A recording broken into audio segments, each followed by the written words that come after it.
Récemment, c'est un ministre du Cameroun qui est intervenu en Algérie pour vanter la ZLECAf.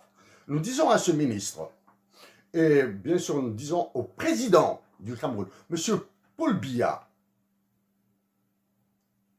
serait sage de votre part, vous qui êtes président du Cameroun depuis plus de 30 ans,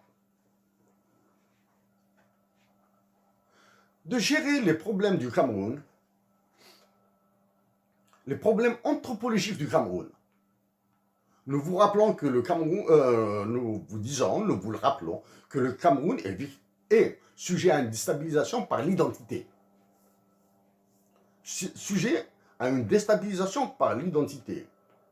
L'histoire de ce Camerounais qui est monté sur un arbre et qui a refusé de descendre tant que l'anglais ne serait pas reconnu langue officielle. Et maintenant, apparemment, a priori, l'anglais est considéré comme aussi langue officielle au Cameroun parce que ce Camerounais refusait de parler français.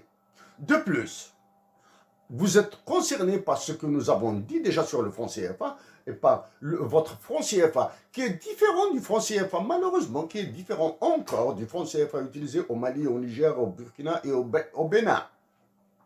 Nous vous rappelons à vous aussi, Monsieur Paul Biya, qu'au lieu de nous envoyer des ministres à Alger pour défendre la ZLECAf, nous avons défendu la création d'un marché de ressources, un marché international de ressources naturelles qui est beaucoup plus intéressant que votre ZLECAf.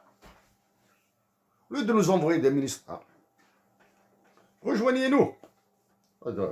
Rejoignez-nous dans la qualification du franc CFA comme étant un instrument de crime contre l'humanité, d'un fiducide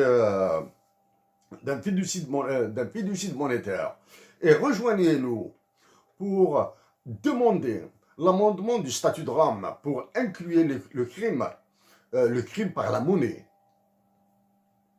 comme un crime contre l'humanité. Voilà. Pour le